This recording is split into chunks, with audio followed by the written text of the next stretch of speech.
All right, ladies and gentlemen, I'm your host for today's broadcast, Insane Leader 13, as we're preparing to get underway here at Austria. First circuit on the calendar that we're going to be going to after a 2-week break in which only the Dev Series had been underway. Stay tuned. Things are about to get interesting.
Alright, so as we start to get underway here, we're going to be looking at 14 drivers, so everyone should be able to just go out, set a lap real quickly, and automatically advance to the next round of qualifying. At the moment, Plastic Glove has not joined us. He is someone we are anticipating will join midway through the session. Then afterwards, it should be a real quick move into Q2.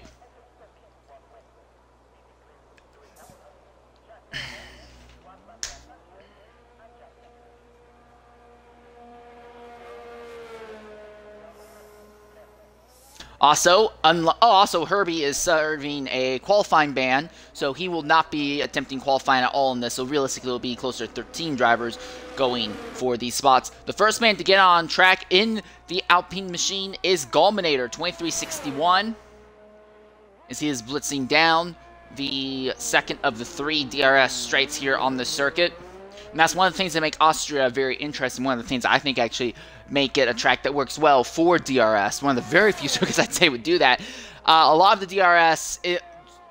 DRS locations on tracks across the Formula 1 calendar have been just, hey, we're going to give it to you on a straightaway, and then if there's another straightaway that comes afterwards, we'll give it to you that as well. Here you have 3 DRS straightaways on their own. So what kind of happens in that scenario is that if it's just one DRS straight on its own, the guy in front, if he has a big enough advantage, he doesn't have to worry about it.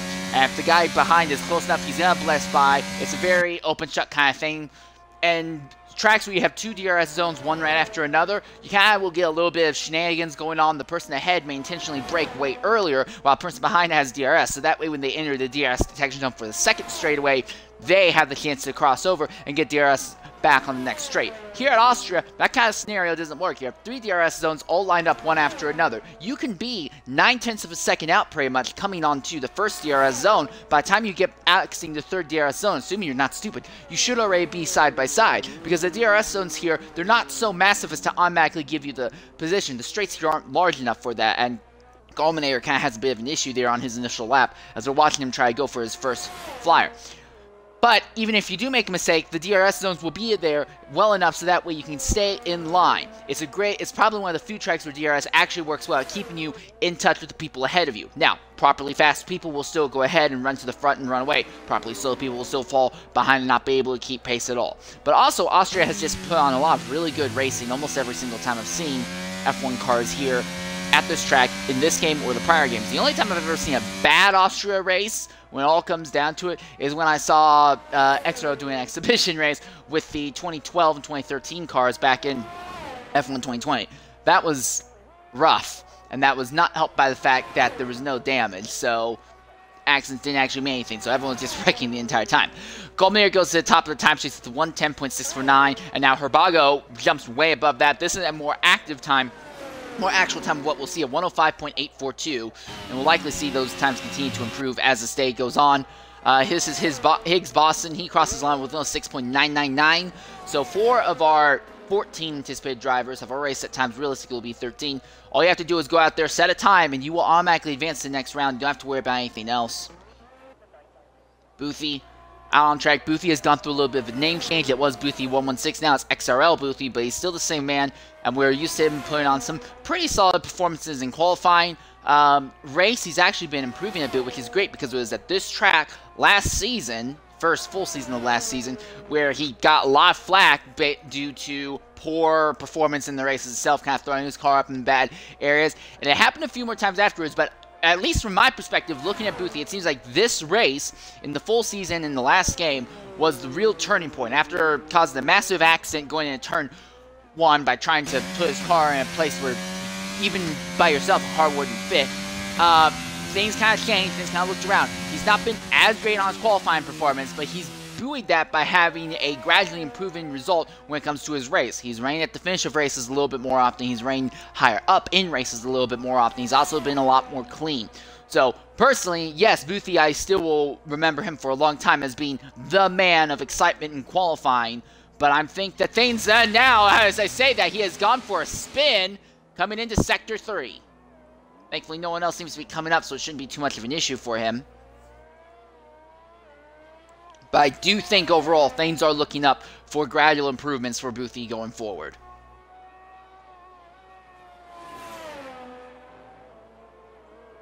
Interestingly enough, the track is still green for him, so that spin did not disqualify his lap.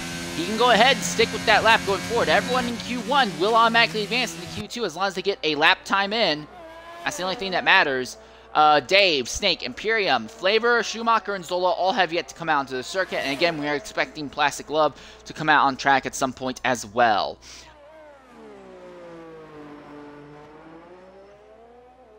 And Herbago retires in pit lane. He's aware. He's like, yeah, I know. No need to burn through more sets of soft tires. I feel pretty confident. He feels pretty confident. Obviously, he's going to be able to make it into Q3. And here's the other thing. This circuit, your laps click by here so bloody fast around Austria, around the Red Bull Ring, that you go out there, the amount of time you spend coming out pit lane, turning a lap, and then coming back in, it's only about 3 minutes and 15 seconds. Q3 is a 12-minute session. Realistically, you can go out there, if you time it right, you can have 4 attempts at laps. I mean, you'd have to be boom, boom, boom, boom, boom, no wait whatsoever. The moment the clock starts, you have to be coming out. But you can go for 4 laps, 4 flying laps, with no fuel and tires. And that's the other thing, though. This track is so short that the tires don't fall off quite as rough here because, yes, the tires will still fall away and still go bad. But you're not going through as many corners. You're really peeling through laps very quickly here. It's not necessarily a bad idea to go ahead and do 2 flying laps, one after another.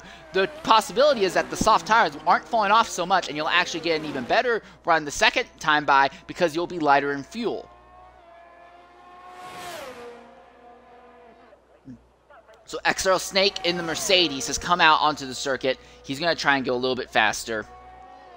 Eggity is improved up to a 106.774, but no one else has gotten to the 105s that Herbago has hit. The McLaren team, they really figured something out about a month back now at Baku when it comes to their setups, and I'm going to go ahead and say I think both Herbago and Mantic Meerkat, when Meerkat shows up, I think they're both going to be in contention for race wins, basically every race going to the end of the season, simply because of that. The only thing that will likely keep Herbago out from being an outright championship threat would be the number of races he's already missed thus far this season.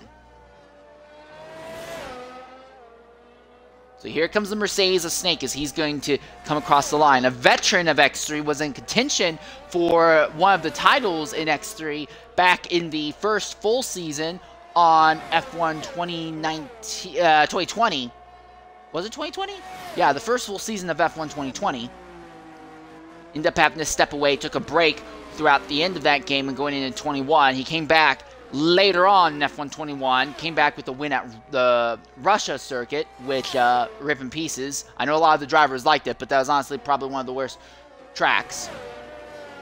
Still better than Jeddah and Miami, but one of the worst tracks, and he did get a victory there, well earned, and he's had a lot of middling performances, and for a driver who we're used to seeing being right at the top and being outright contending for championships and outright contending for race wins week in, week out, it's kind of a shame to see that it's not worked out that well for him thus far. However, he's here. He has been putting on some solid results. I do think that it may just be a case that this game and its handling model does not really fit him or match him very well. Hopefully, he's able to turn that around and start putting on some even stronger performances, more like what we're used to seeing Snake putting down. Right there, second fastest, 106.322. So right now we're going to go ahead and we're going to follow along with your current points leader, MSC SF7, Schumacher SF7, and we're going to go ahead and just spin a lap on board with him as we go around this circuit. Again, really short, really quick circuit here, and you just have to go out because of how few people there are. Just go out, set a lap, and then do your cooldown lap, come in, and you're fine. You don't have to burn through all your tires. He is on his mediums. I don't know how they got that set up, that he's allowed to go out on track on the medium tires, but that's what he's doing. So we're going to go ahead and ride on board with Schumacher and see what a lap on the mediums in Q1 is like around here at Bahrain. And, yep, here we go.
And even with the medium tire compound, Schumacher goes up fourth, 106.457.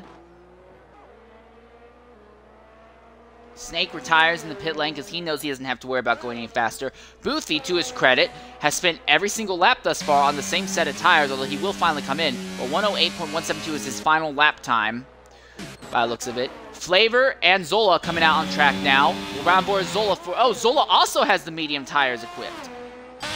Flavor does not, so we'll round board Flavor for a lap for a comparison soft to mediums.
So it seems like medium tires, now that they're being allowed to be run in the first session of qualifying again, have kind of become the meta, as Schumacher, XRO Dave, and XRO Zola all have gone ahead and thrown on the medium rubber.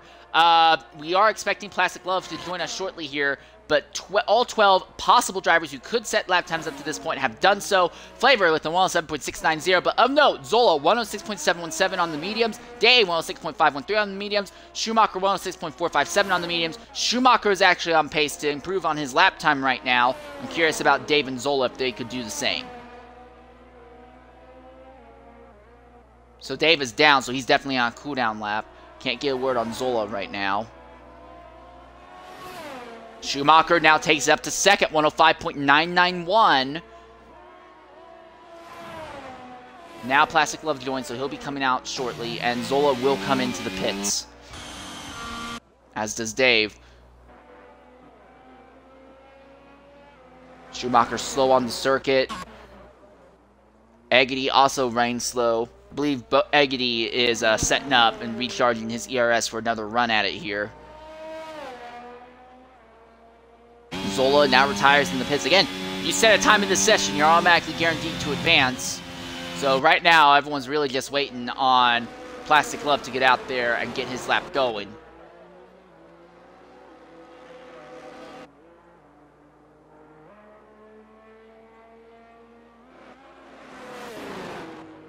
Imperium SG now retires in the pit lane. He knows he doesn't have to worry about going any faster.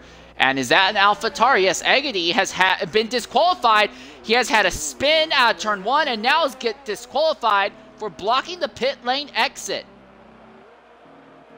Well, that's bullcrap. But that seems to be something that this game specializes in.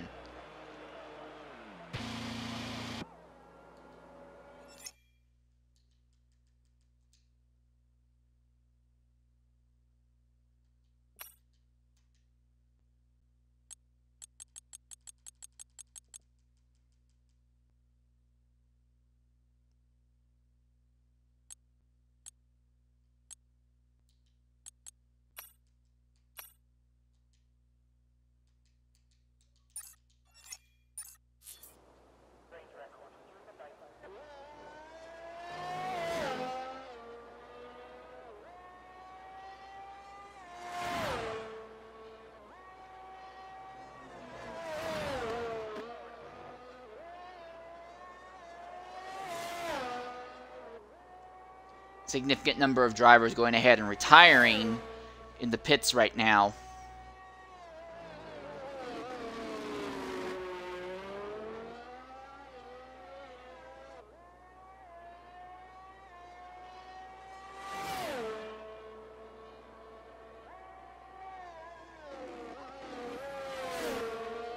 Basically a clean track. Higgs Boston also on track, trying to improve on his time right now, I believe.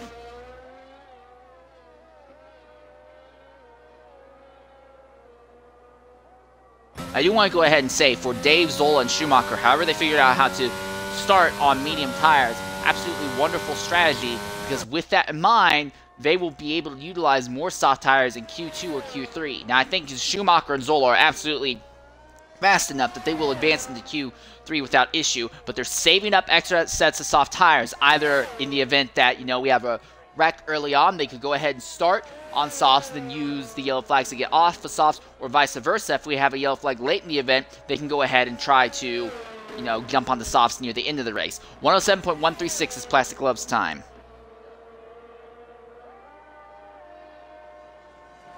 So apparently the word is actually that it's been an update with the game. There are now 4 softs and 1 medium tire in qualifying session at this point.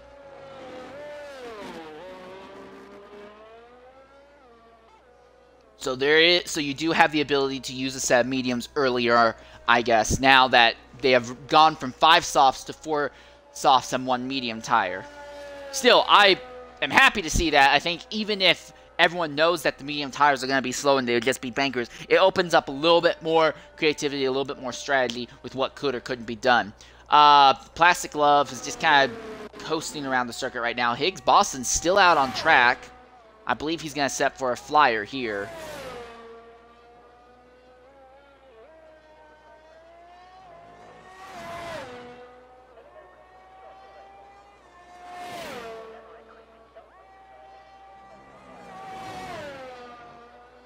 Final minute of qualifying, or Q1 qualifying, so this will be Boston's last shot at it here. And at the end of Sector 1, he's up by 0.2.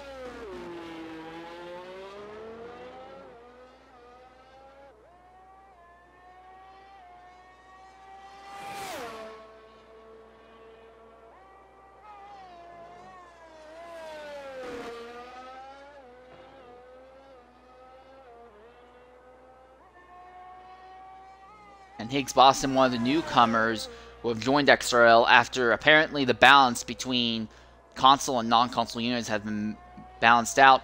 Boston invalidates, so he will not improve. Plastic, though, is trying to improve his own time right now. He's up by almost about the same amount, just shy of 0.2.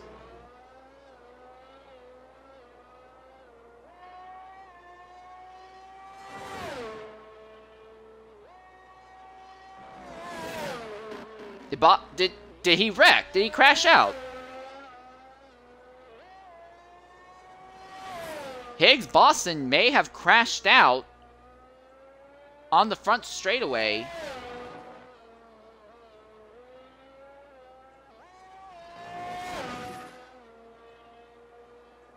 Plastic still in it though, 2 corners left.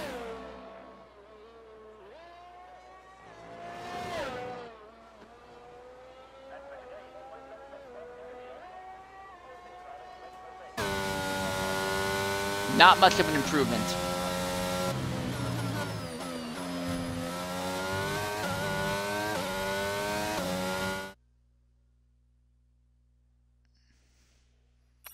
So yeah, Higgs, Boston, Eggity, and Herbie all will not advance.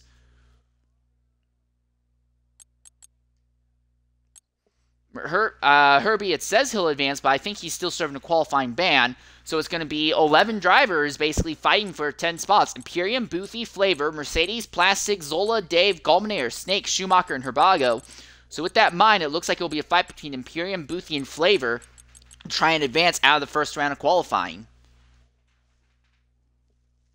So a relatively low stakes Q1 still ends up with some instance, and because of that, we're going to have a kind of low stakes Q2 as well.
So apparently the word is that Higgs Boston had a crash coming to the line out of the final corner, and because of that, he will not advance to the next round of qualifying. He will be starting dead last.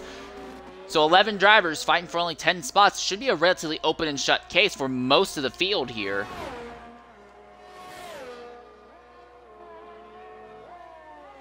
Interesting enough, right now in pit lane, Dave has the medium tires equipped. I believe he's the only one to do so. But again, Golminator in the Alpine, first driver to get out onto the circuit, and Herbago is following him right afterwards.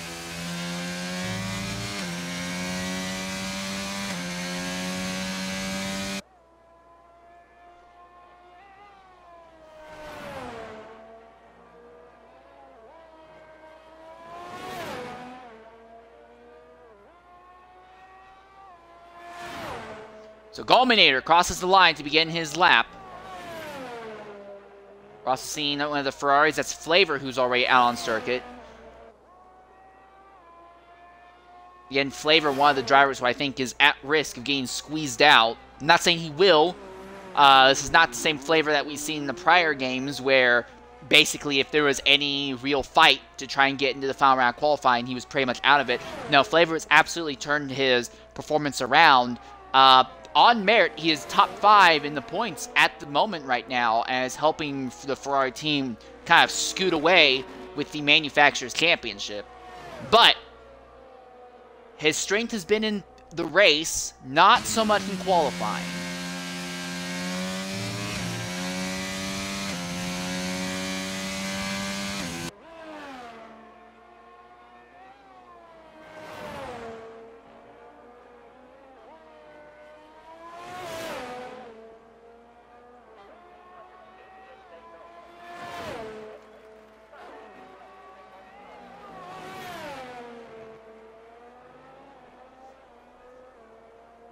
So Golminator sets a 106.203. Much stronger first lap than what he did in the prior session.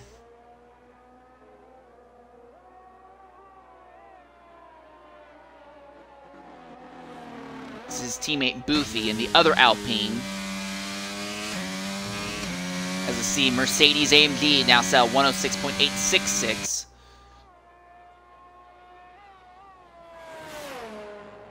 Final 2 corners. Booty had a bunch of spins, but he went 6 laps on his tires before retiring in the prior session. All those on softs. So he at least has an idea how the softs going to feel like as they fall off. 106.596. Crash, Sector 2, Herbago. And it looks like he's just gotten the car going again.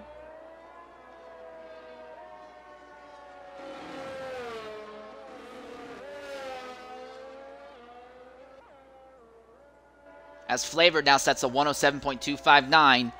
Herbago's still technically in the middle of a proper lap. Plastic Love now coming down pit lane.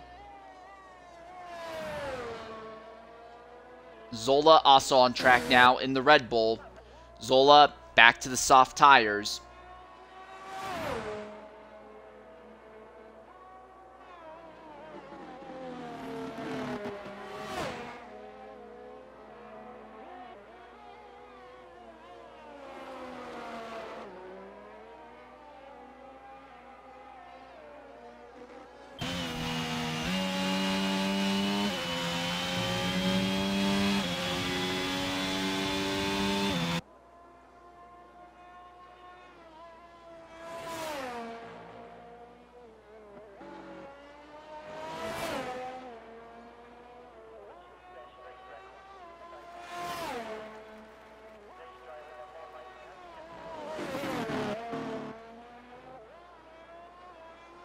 So Zola goes to the top with a 105.970 at this point. Dave and Plastic now on outlaps, but Dave has swapped over to the softs. Ignore what the graph says there.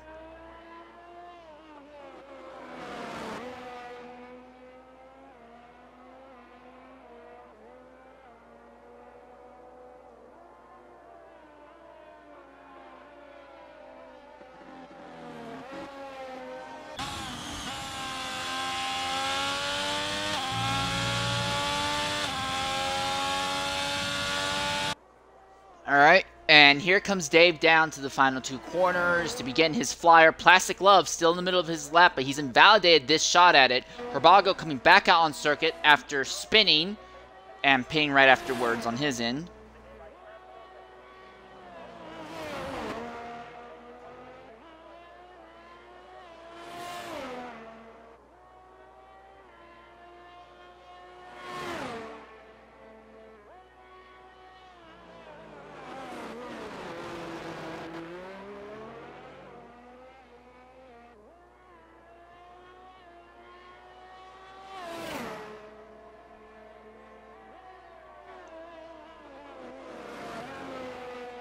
So we've gone through nearly half of this second session, and only 5 drivers have set lap times at this point. Now it's going to change here. We're going to see Dave and Plastic Love both gain laps relatively shortly here. But still, a little bit more struggle to get laps properly in than what we were anticipating.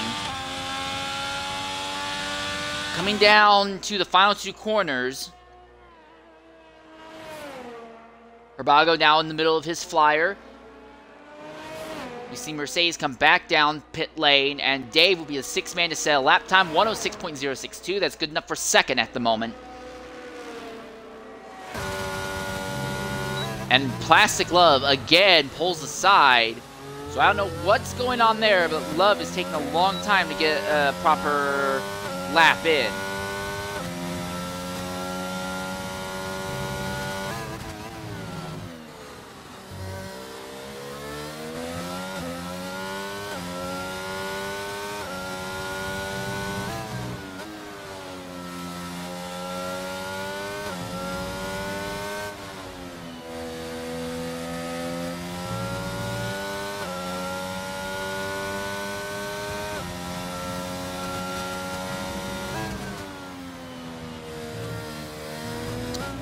That was rough.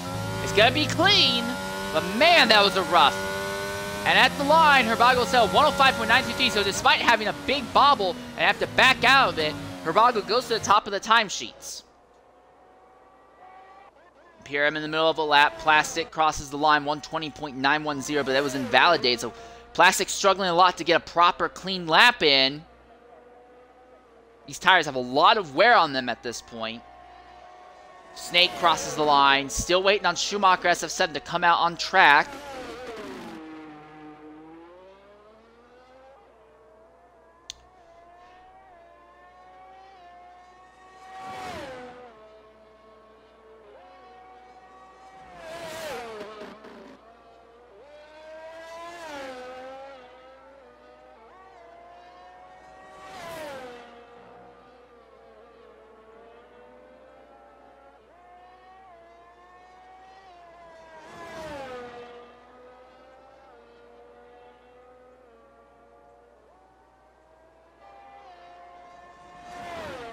Here comes Plastic to the final two corners now.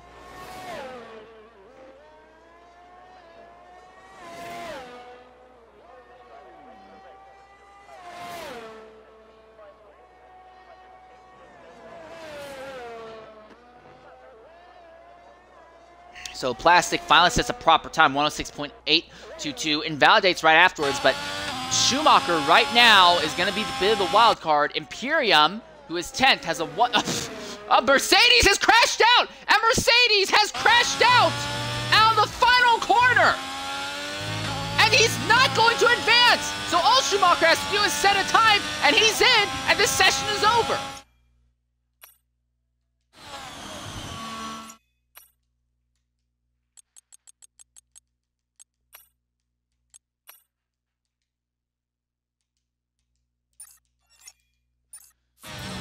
So that's going to be really, really problematic for Mercedes. Going to be starting outside of the top 10 for Schumacher. He does not have to go hard. He just has to set a lap time and he will advance.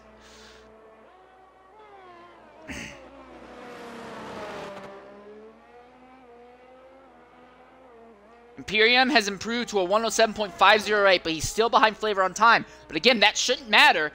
Schumacher, once he sets the time... actually, no, it might still matter, because Imperium's time is not good enough to pass Mercedes. So Imperium and Flavor both need to find more time so that way they don't get squeezed behind Mercedes AMG right now. So it's not done yet.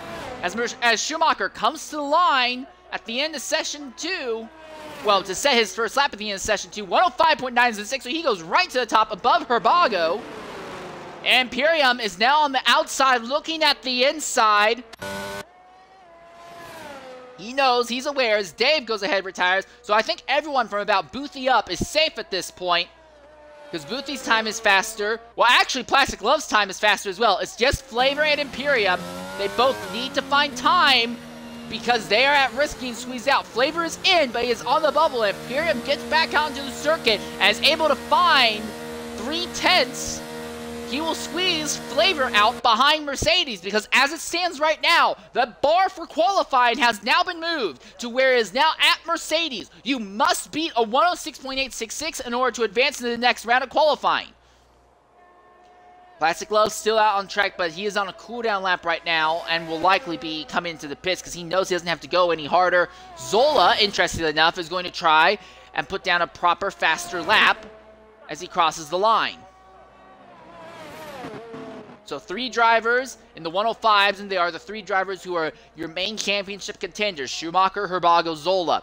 Schumacher cut home his first win right before the break back at Silverstone. Zola is setting real pretty on a pair of wins, and Herbago also setting, I believe, 3 wins at this point in the season right now. Schumacher leads, though, as Zola has just not had as great and as consistent as a season as we were anticipating, and Herbago has missed quite a few races up to this point, but those are your 3 main contenders in the championship at the moment.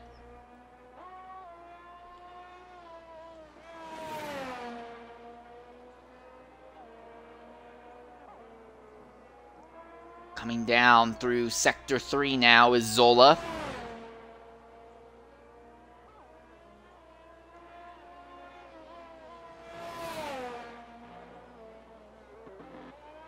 Imperium retires in pit, so Imperium's not going to try and go faster.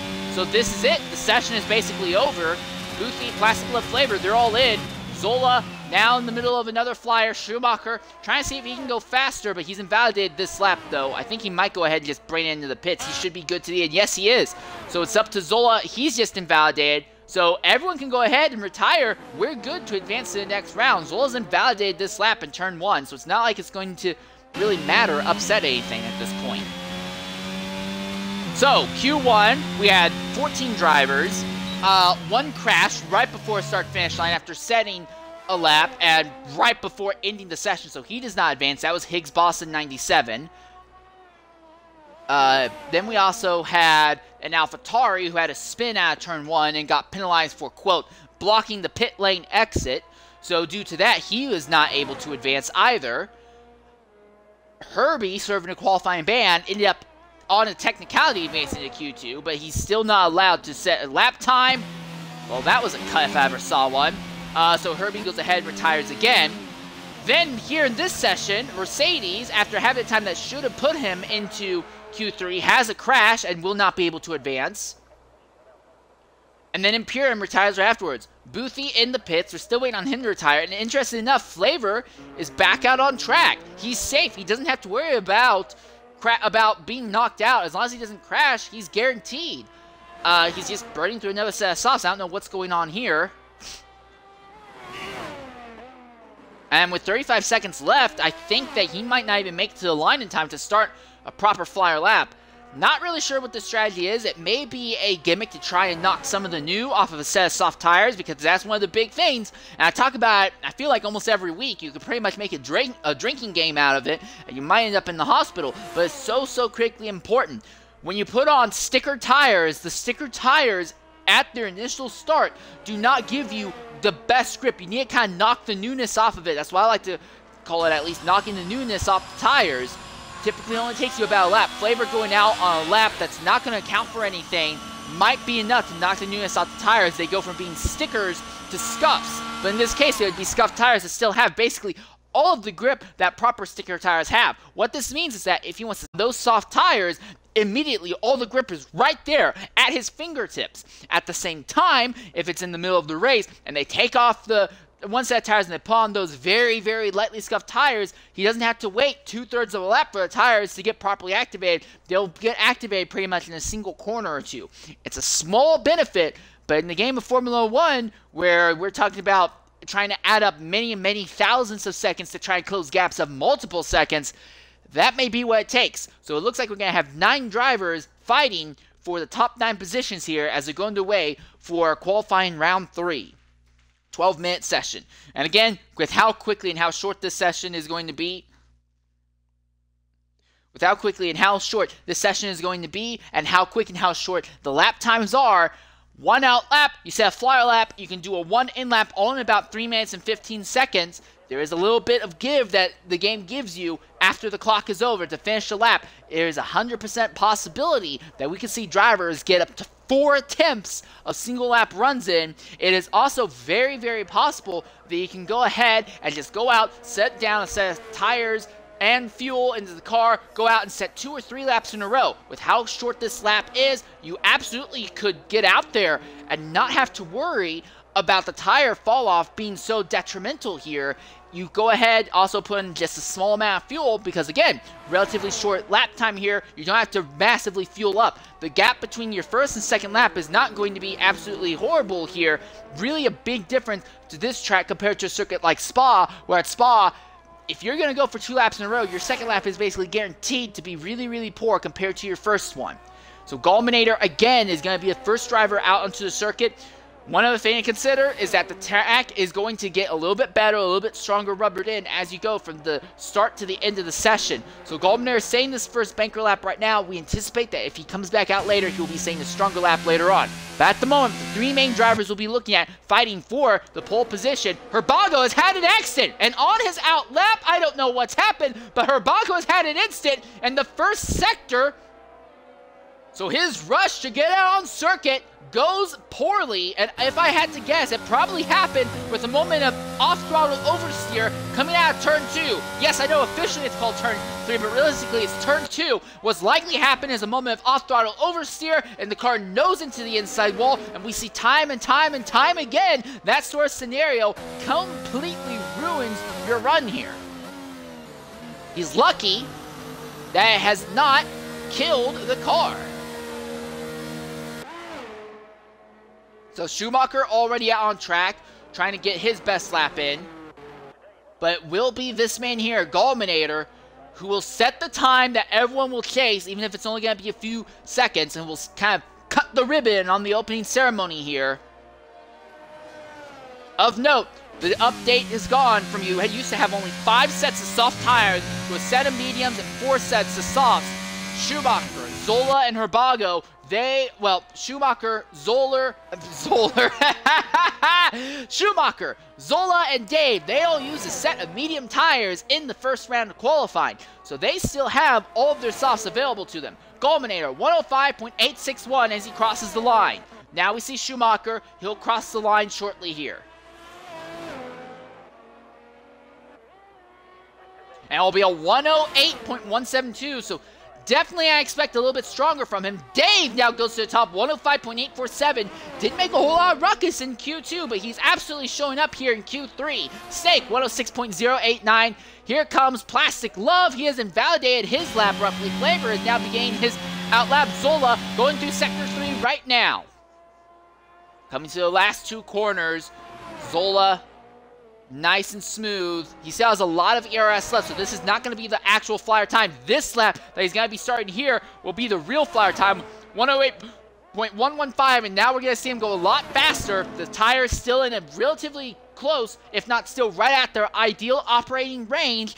There's going to be a little bit less fuel, and now he's laying on the ERS, giving him any bit of extra power down the straightaways. Flies it down. He's already up 1.2 seconds at the end of Sector 1. Be careful not to have some liftoff oversteer coming out of that second turn, coming onto the third DRS straightaway here. Again, DRS pops open. You can see DRS, went from about 97% coming out of the final quarter down to about 56%. Schumacher went up to the top down, 105.628. Zola, how much time has he already taken off in Sector 1 and 2 combined?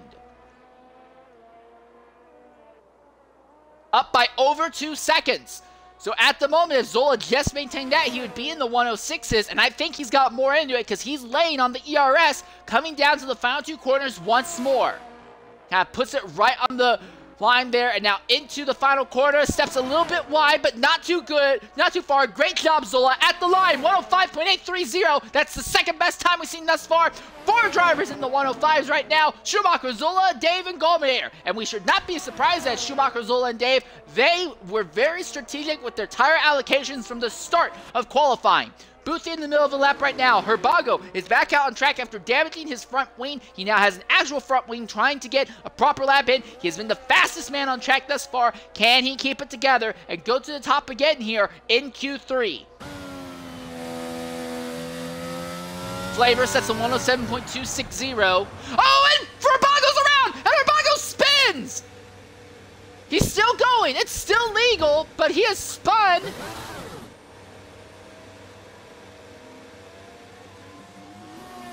That's Boothie going by, I believe.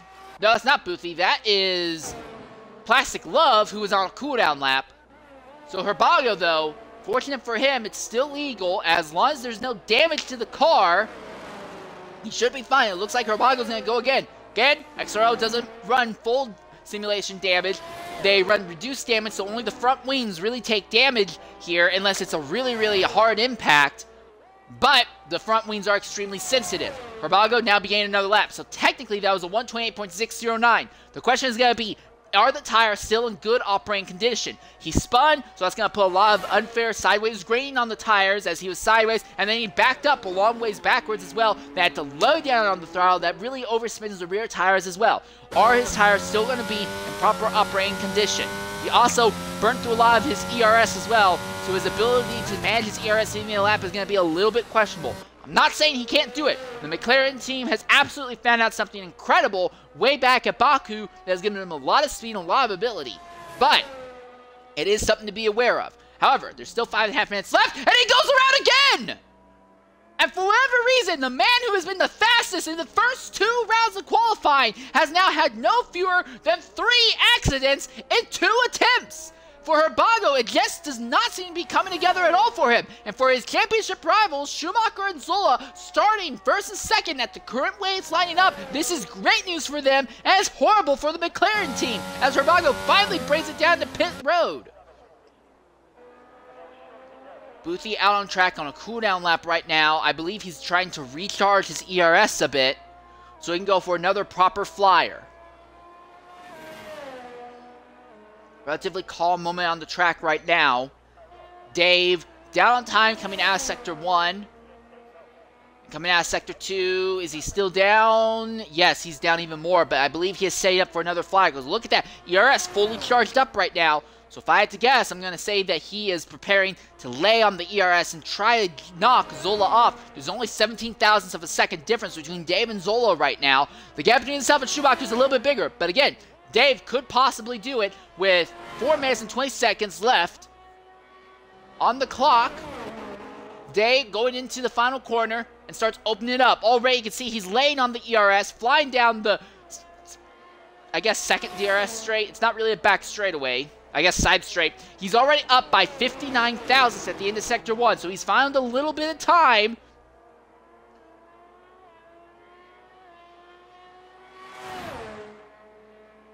Snake coming back onto an outlap. Now we're seeing a Ferrari and the McLaren of Herbago coming back out onto the circuit as well.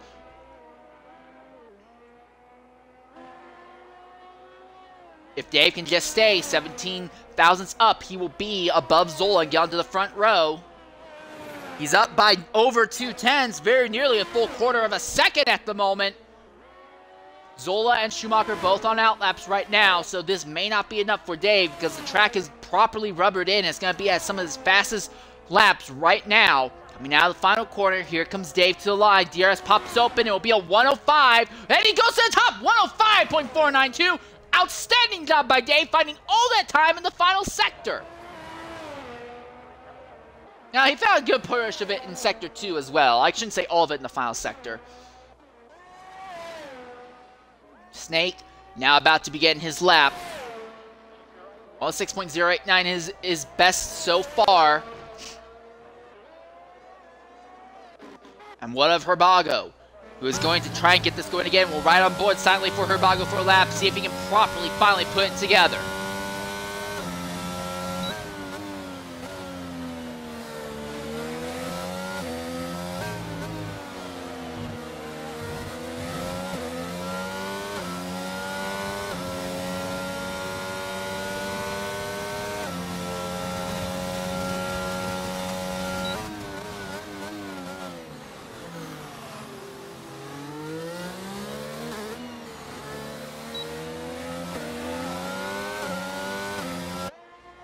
So for Herbago, getting held up there.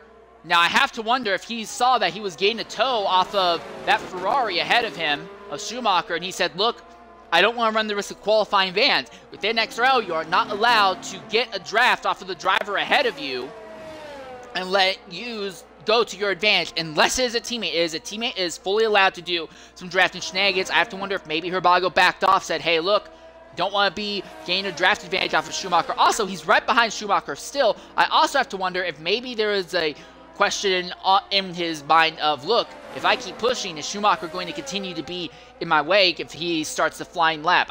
That could be something else that went into consideration. But Herbago will improve again, but still nowhere close to the top. And with 1 minute and 18 seconds left, he's only going to have time for another flyer lap, and then maybe, just maybe, he can squeeze in another flyer after that. Boothie has gone up to third with a 105.738. Zola is not improved enough thus far, so it's not looking good for Zola's chance to get back onto the front row. With only a minute left, this is it. This is his only shot at it. Everyone with the exception of Gulminator and Dave on outlaps now. And as I say that, Dave has just come out to begin his outlap, but Dave is not going to make it to the line in time to get a flyer in.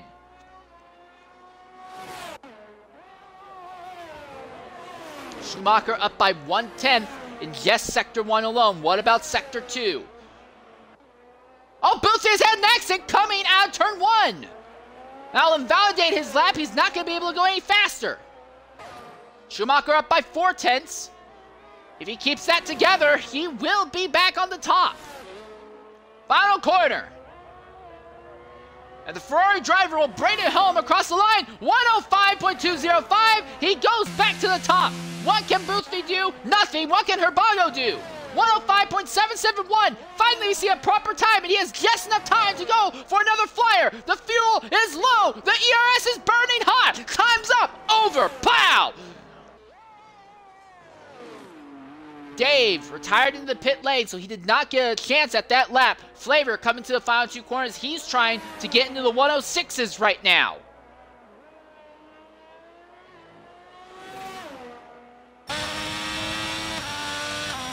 And he does, 106.987. He'll still be ninth, though.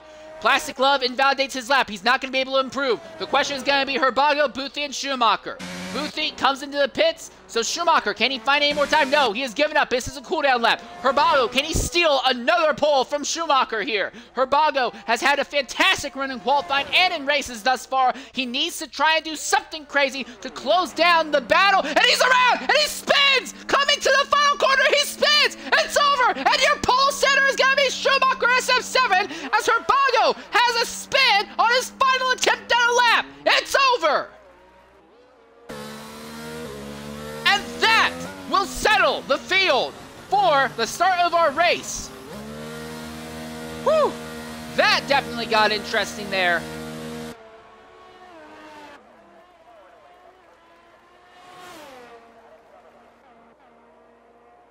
And this man here, Schumacher, once again on the pole. So that 2-week break had nothing negative on him.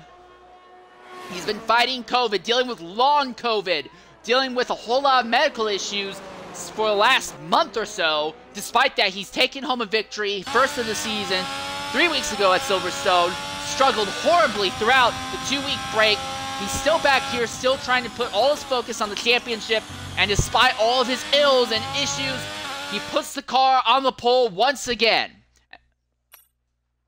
And there's your results. Look at the time spread. The top 7 all within 8/10 of each other. In fact, they're all within 3/4 of each other. So, if Schumacher can go ahead and get a great run right at the start, I do think it's very possible we could see those drivers from 3rd to 7th. So, Boothie, Herbago, Zola, Goldenair, and Snake all right on top of each other, kind of caught in a truly styled DRS train all around the circuit here. Plastic Glove will be starting 8th. Flavor will be starting 9th.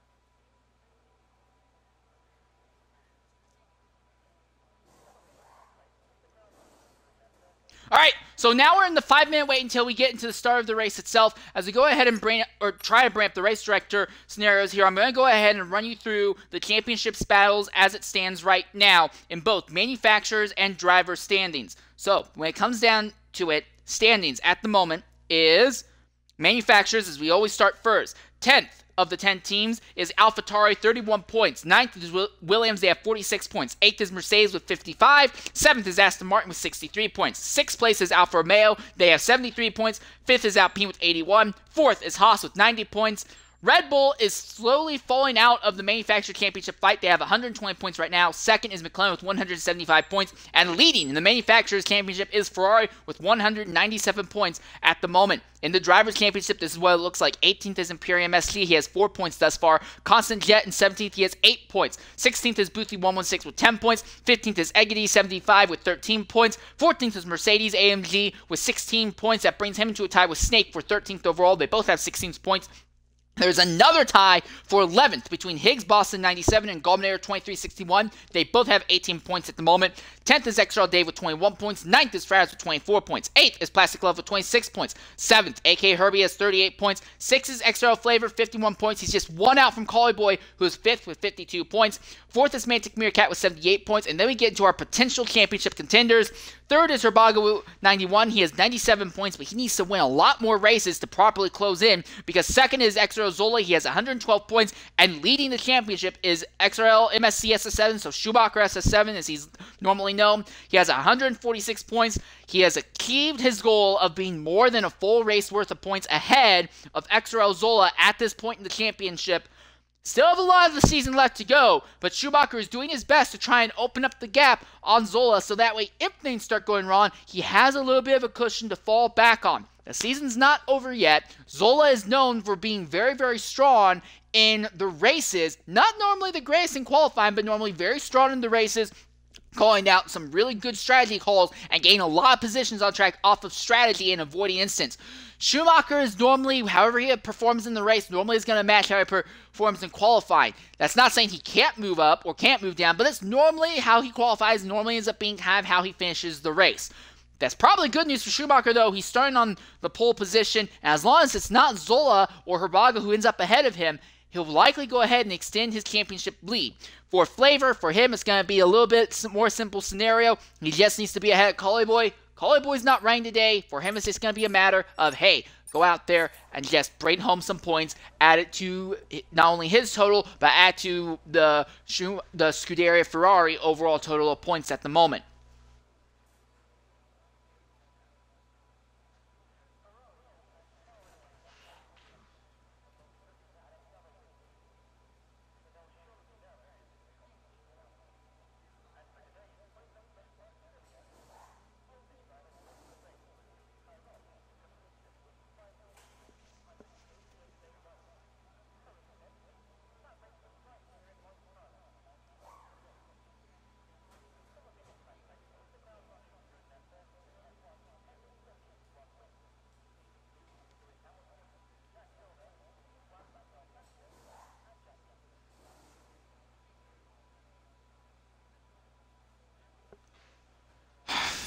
Alright, so we should be getting underway relatively shortly here. It will be a one warm-up lap, per usual.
Alright, here we are, about to get underway here.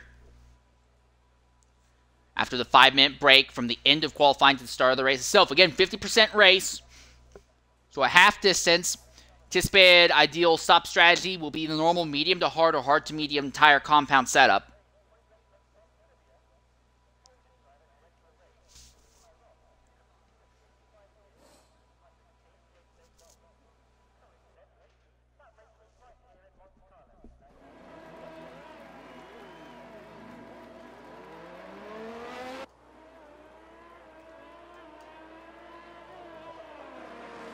All right, so at the top, Schumacher has to 7. He's going to be starting on the hard tires. Dave in second will be starting on mediums. Boothie, who will be right behind Schumacher, he's starting on the hards.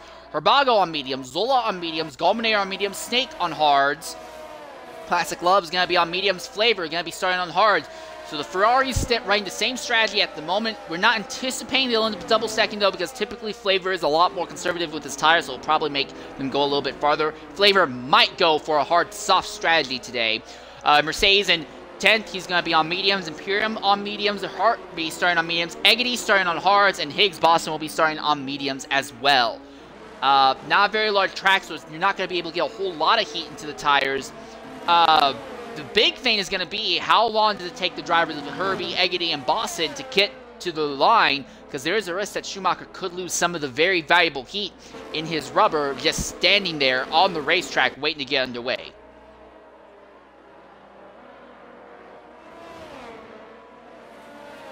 For Dave, this is going to be great for him, one of his best starting positions this entire season. Second, Alfa Romeo team has really performed very solidly in qualifying, had some respectable performance in the races themselves as well, although they're still waiting for the first win this year.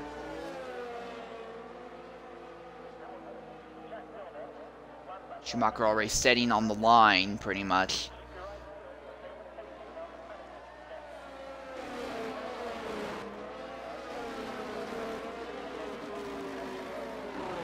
Ignore the disqualifications. The game will automatically reset them regardless once they start the race itself.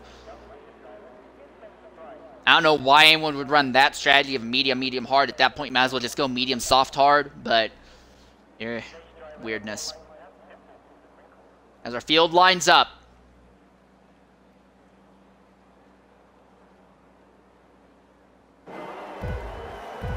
And we see the lights. 4 lights. 5 lights.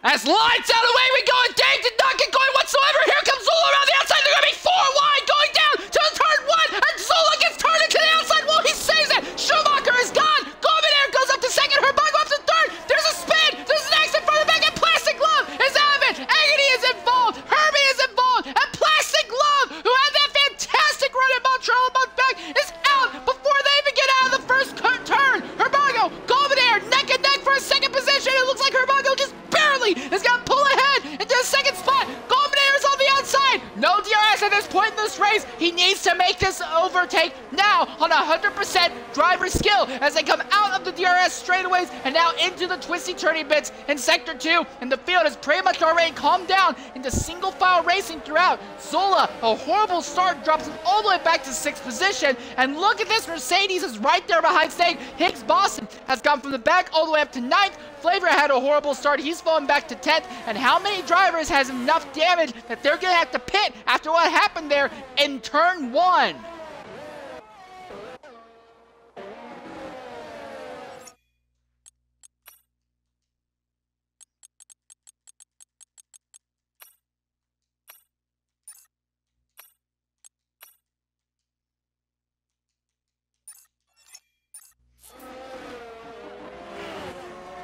So Herbago closing on Schumacher with speed right now as Boothie is trying to line up a shot on Dave.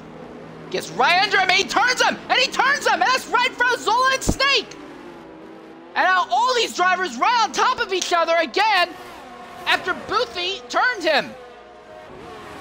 So Zola gets by Boothie. Now Zola back up in the 5th, so he is in the process of regaining positions. Herbie seems to be the only man who absolutely had to pit in that scenario. And coming to the party right now is Plastic Love. Plastic, go ahead, include your audio. Big accident going down to turn 1. What happened that took you out of the race there?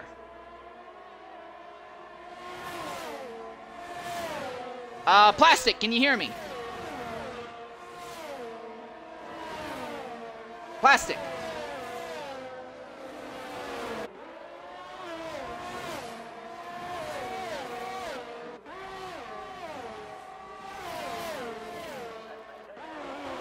Alright, so Plastic does not seem to be able to speak with us for the moment as we continue to watch this fight. Oh, big twitch! And there goes Boothie! He's around! And he caught the Mercedes! Oh, the travesty! And that's right out of the exit line. They're not going to get penalized, I think, for any damage, but that will be a regional yellow. And Boothie, who had a tremendous qualifying run, plummets down to 10th. Snake all the way down to 11th. Not where either of those drivers actually should be based on their real pace. Zola now up into 5th. Mercedes into 6th.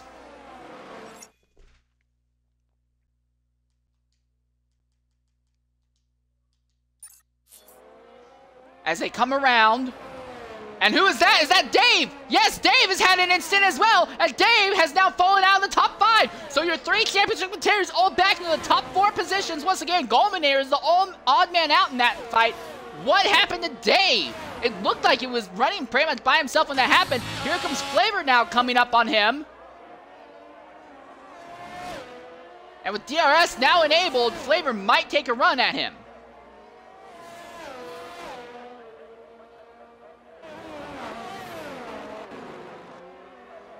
Similar scenario farther back as Agony is right there behind Imperium.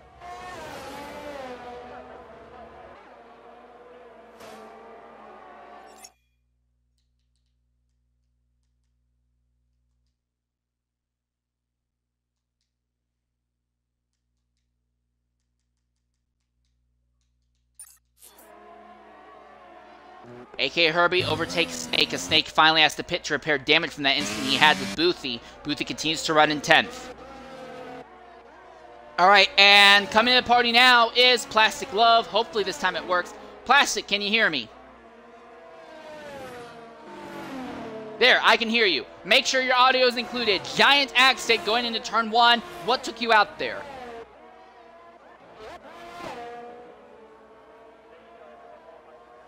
Outstanding. So it seems like Plastic is dealing really badly with some sort of connectivity issues right now, not being able to stay into the party long enough to give us an interview. But at the front, the fight is starting to close down. Herbago is utilizing those medium tires and DRS to close down on Schumacher's lead at the top. So Herbago missed out in the pole position. He is coming back into the fray for the fight for this win of this race. Now for Herbago, this is how things work out. He has the advantage in tires right now. However, as this race goes on, the advantage will go to Schumacher. Schumacher anticipated to go hard to medium strategy. Herbago going to medium to hards. So eventually, Schumacher will end up being faster than Herbago by virtue of Herbago using up the best of his tires, and that will make him slower than Schumacher on the hards. Schumacher can just keep plugging away laps on the hards until Herbago goes ahead, makes a stop. He'll put on the hard tires, then he will be faster than Schumacher. At that point, the impetus goes to Schumacher to go ahead, get off the hard tires. He will put on the medium tires at near the end of the race, and then he'll just need to be able to conserve them so that way he'll be as good, if not better than Herbago to the end of the event. But right now, Herbago's not thinking about strategy that much. He's thinking about trying to overtake that Ferrari ahead on merit. As they go down the second DRS straightaway, does Schumacher run defensive, or does he give the McLaren the shot so that way he can get DRS back on the following straight? It looks like it's going to go to Herbago. He goes to the top. Schumacher does the crossover on the exit side by side down the straight, but DRS is going to go in Schumacher's favor. Is that going to be enough to get him alongside? They make contact twice, 3 times, as they go down into the braking zone, hard under braking. Herbago on the outside. Schumacher is going to get him. Herbago now tries to crossover but can't make it stick. So Schumacher holds the top position for just a little bit longer at the moment. Boothie now has a time penalty as he has extended the track and had an incident farther back on the circuit. And that is Imperium, who has had an accident of his own there. He's back underway without too much issue though. Dave trying to make something happen on Mercedes. Both these drivers on medium tires right now, so that gives a small advantage to Mercedes in the corners and gives Dave the advantage in the straights. Herbago has DRS. He's pulling up right behind Schumacher. You typically don't see a whole lot of moves for a lead going into turn 1. It's not a very wide entrance into that corner, so Herbago now sets up for a potential run going down, coming out of the final DRS zone, I think.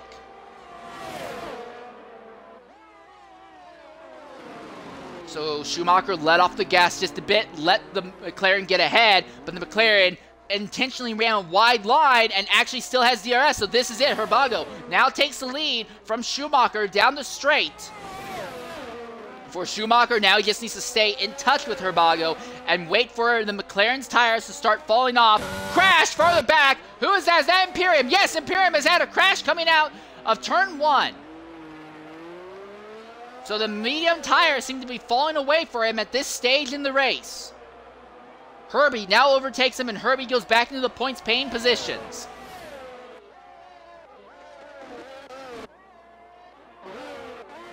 Dave right there, following Mercedes for the 5th position.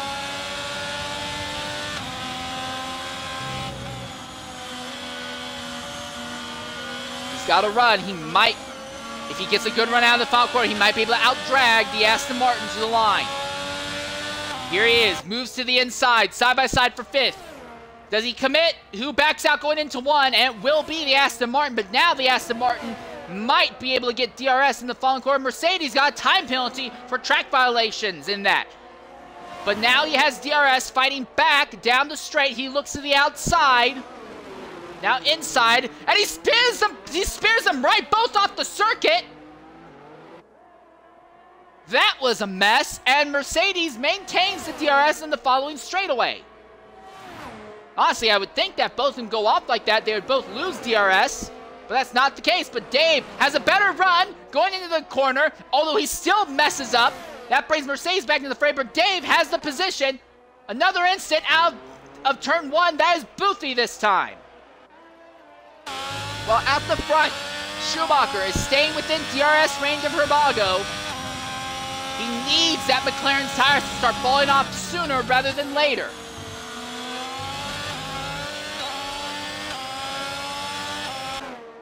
DRS in the Ferrari's favor as he closes in behind the McLaren. The McLaren taking the defensive inside line as they come to the braking zone. Schumacher shoots to the inside and then falls right back in line. Makes contact, gets off the line. Herbago saves the car. They keep going. But that little hiccup probably worked out more in Herbago's favor than Schumacher's. Schumacher might have wing damage, and then to add insult to injury, Herbago still maintains a solid advantage over Schumacher. If Schumacher has wing damage, he now has to deal with not only wing damage, but the aerodynamic wake of the McLaren ahead, causing him to get even less front-end grip. This could be what decides the win overall. If Herbago walks away and Schumacher can't close for the end of the day, that will be it. That will have been the move that will give Herbago the overall victory. So Mercedes has made his stop. He has jumped onto the hard tires. He's going to try and make them go, apparently, the better part of 27 laps. I don't know why in the devil you would try and make hards go that long. But that seems to be what he's going for. Schumacher still within DRS range right now.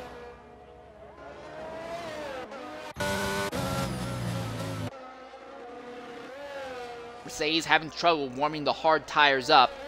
Higgs has gone all the way up to 8th after being involved in instance early on. So he is on a slow recovery drive, but I think he's going to want some yellow to bunch the field up a bit. At the front, Schumacher half a second, now less than half a second.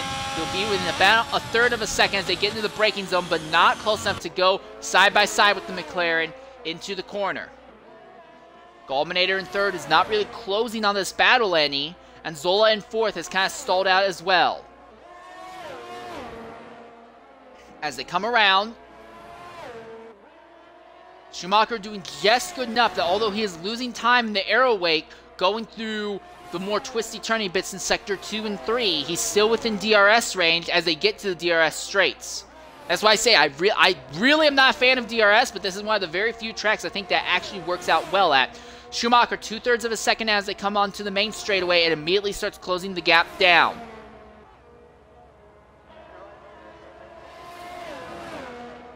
Another battle going on a little bit farther back is Snake trying to close on Imperium, but this is the main fight. Schumacher gets within about 1/3 of a second under braking. Not going to make the move yet. I think right now he's just trying to push Herbago, pressure the McLaren to push hard and burn up his tires faster.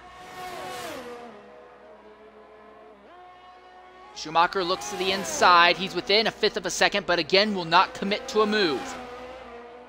Being very defensive at the moment. Real quickly, we go ahead and look at the telemetry. Schumacher 76% ERS, Herbago 90% ERS. So Schumacher is using the little bits of ERS here and there to keep him up with the McLaren, but it's not so much that it's putting one of them on an absolutely horrible scenario right now. Schumacher within 3/10 at the moment. So this is the closest he's been. as they get onto the DRS range, although he does seem to be a little bit more cautious coming into the straightaways. Doesn't want to make contact, so he loses some of that ground that he gains being cautious in the braking zone. Urbago full ERS, not really utilizing it.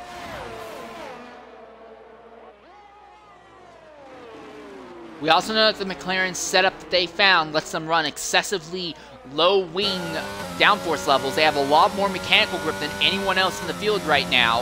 And that's kind of the weird thing, because XRL, outside of the Realistic League, which is on hold for this game, for XRL, the majority of the field, the majority of their races all have even performance. So it's not like a replication of what you see in real life of teams actually performing based on what they are. Here, everyone typically is in even cars. So we typically don't even talk about teams having advantages over other teams in this series. But back at Baku, Herbago and then also Mantic Meerkat, his teammate, found something that let them run significantly lower wings, and they're able to pull off a lot more speed because of that, and they're not losing time overall. That sort of scenario really seems to benefit them on all the tracks. At first, we thought it was only going to benefit them at Baku. They pulled off a similar result then at Montreal, which came afterwards. There's the lap car Boothie. He'll go ahead and get passed and lapped by both of them without issue. So now we know the McLaren's advantage not only applies to street circuits, we know they apply to permanent circuits as well. We saw a similar result for Meerkat at Silverstone back before the break. Now we're seeing the same thing here. So the McLarens absolutely have some sort of setup advantage that gives them a great advantage in a straight line that lets them run less wing. Counterpoint to all that, though, is that running less wing means that you're going to be burning through the tires a lot faster. Yes, it's possible that you destroy your tires faster as well if you are running too much downforce, there's too much pressure on them.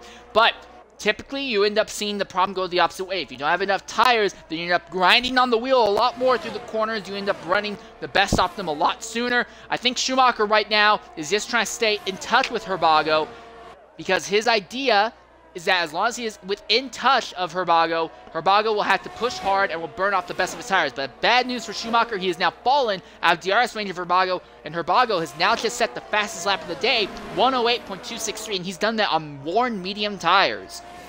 A little bit farther back, Eggity behind Flavor on circuit. Both these drivers started on hard tires. Flavor did not have a great start. Eggity had a respectable start, but looks like Flavor is now back ahead of Eggity. Although that AlphaTauri is within DRS range as they come down onto the side straight, I guess you would call it.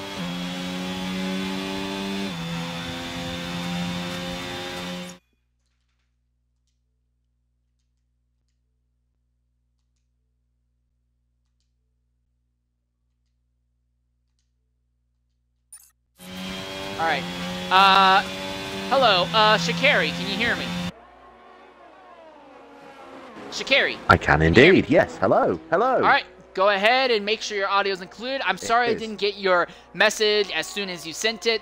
Alright. Coming into the booth now is XO Shikari. Shikari, you're a veteran within the X3 category. You moved up to X2 this season. Looking at what we have right now, what are the big takeaways that you would take right now that you would go into the X2 race with? I want to be using, I'm guessing lower wings will be better here. Lower wings. Very low wings, in fact.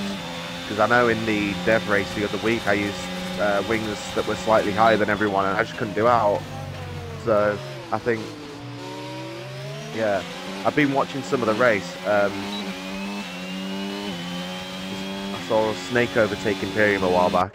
At the front, you can see Herbago and MSC fighting, and MSC's getting closer on the corners, but on a straight, he's got no chance. And it's kind of the same thing that we've been seeing from the McLaren since Baku, and this is what I was talking about before I brought you in. The McLaren drivers of Herbago and Meerkat have been very open. They found something when it came to setup that let them run excessively low wings compared to everyone else. We thought it was only going to apply at Baku, then it applied to Montreal, so we thought, okay, it's only going to apply to street circuits. Then it applied to Silverstone, although Meerkat didn't end up winning that race. Now it seems to be applying here as well. So whatever the McLarens have found, it is giving them a significant advantage over the rest of the field here. Exactly. That's it. I mean, even with, like, DRS open, and he's not using any ERS there, but with DRS open. He's getting a little bit close, but not close enough really to do out. This is the closest Schumacher's been for a while. But he's going to have to go around the outside. Dives deep under braking. A little bit of contact. Schumacher can't make it stick. He's a little bit faster out of that corner, but when the ideal exiting line is blocked off by the McLaren, you just can't do anything about it. That's it. I mean, MSC is using hard tires rather than mediums, and the mediums should be dying off by now, or the next lap or two. Oh gosh! And there you go. Rubago goes into the pits. So now Herbago will go ahead and end up with the tire life advantage over Schumacher for the next few laps until Schumacher goes ahead and jumps onto the medium. For Schumacher, he's going to be able to set some laps in clean air, clean traffic, and he might, no guarantee, but he might be able to utilize that as an advantage to try and open up a gap.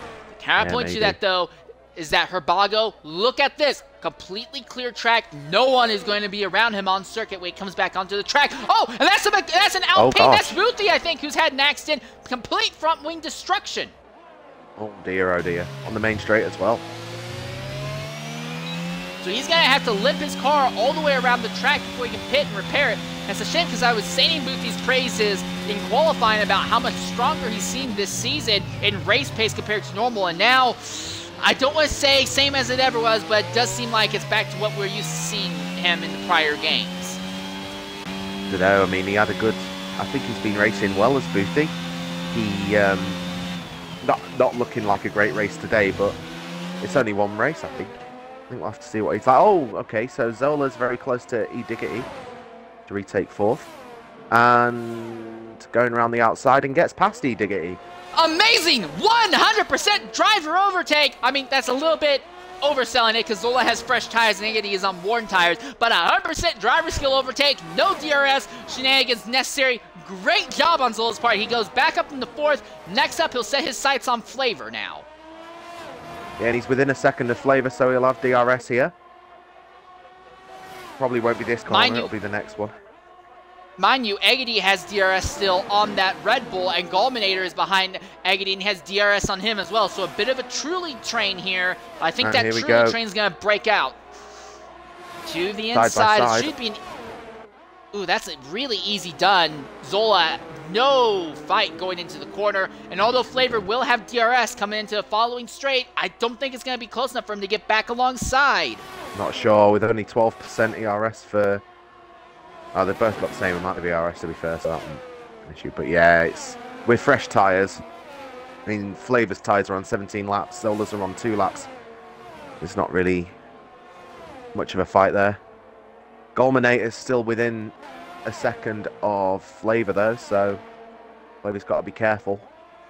Yeah, Gulminator disposed of Eggity extremely fast, so the fresh hard tire is absolutely destroying old hard tires, as expected. Herbago's just set the fastest lap now, and he's already closed the gap from first to second down to 16.8 seconds. So I know Schumacher obviously wants this pit at a point when the medium tires will be good to go to the end of the race, but right now he is hemorrhaging time.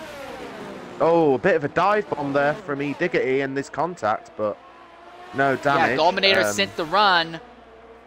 And then gets past He's still got DRS on the following straight. Yeah, this should be enough here. Flavor's a little bit closer, but I don't think he's in a position to try a crossover on corner exit. I think it's time for the medium tyres, the hard tyres to be pitted and changed. They don't look like they've got much pace in them now.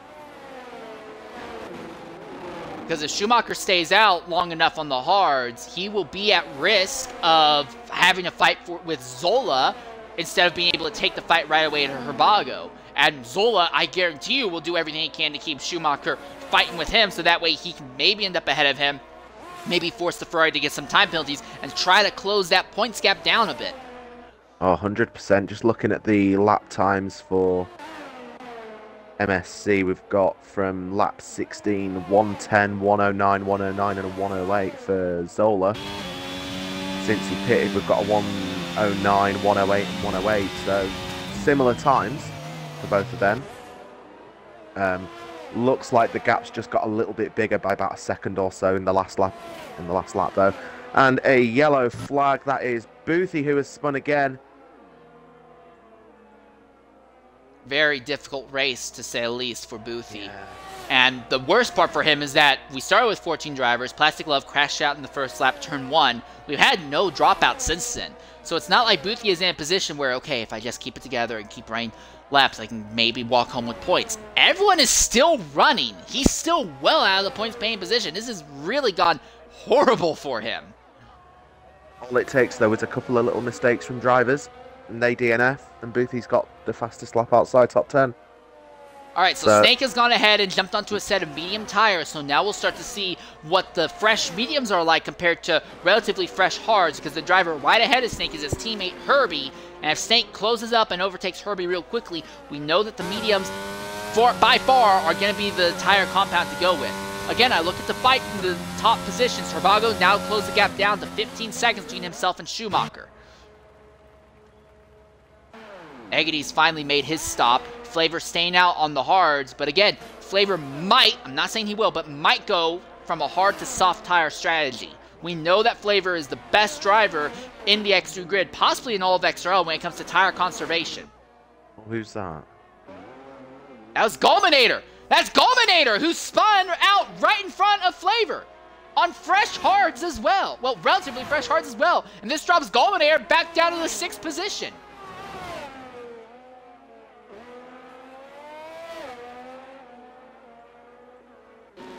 Higgs Boston has made his stop now, so he's thrown on the medium tires that are fresh, so he's going to be pressuring Snake, who has already caught his teammate Herbie. Look at this, Mercedes on Mercedes action. Hopefully they don't collide in a Hamilton-Rosberg style through here. And Snake is by without issue. There's not a thing that Herbie could do on the hards.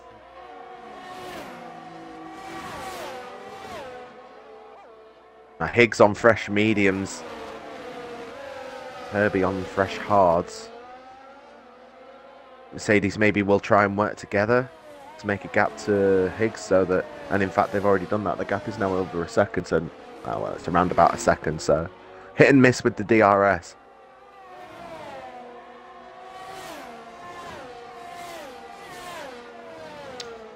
Herbago now within 14 seconds of Schumacher. Schumacher still has yet to make his pit stop to get onto the medium tires. At the rate it's going, Herbago could be far enough ahead of Schumacher that Schumacher will burn off all of his medium's strength before he even catches Herbago. Maybe. Unless MSC goes onto the soft tyres, and then the pace difference will be big enough so that he can catch him within a few laps. But he's actually losing so much pace that actually the Mercedes are getting helped out here by Schumacher. The Mercedes Flavor making his stop now. So Flavor's made his stop now. So if Flavor can't even take the tires this far without struggles, I think Schumacher's going to be pitting this lap then. I mean, Snake might unlap himself here due to the pace difference. He's right behind MSC. Those tires must be really, really dead by now. The Flavor will come out around in 7th place. Schumacher staying out for another lap. So could this be a strategy on Schumacher's part to try and hold up lap traffic behind him?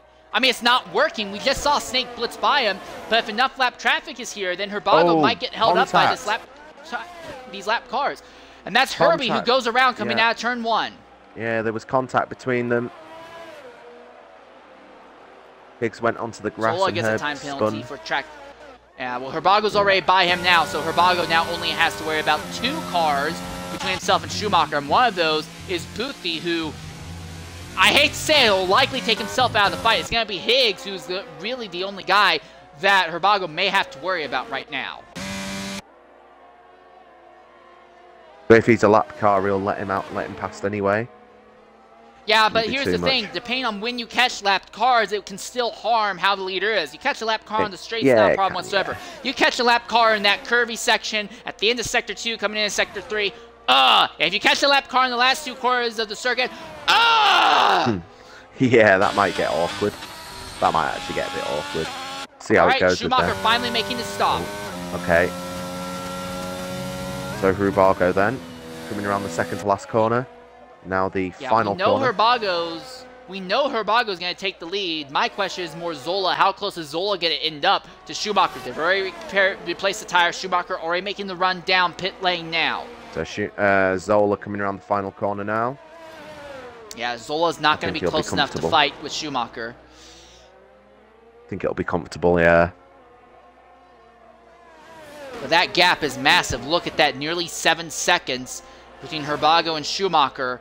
And there is lap traffic behind them. Well, between them, I should say. Hurbago not yet in a position to catch Boothie.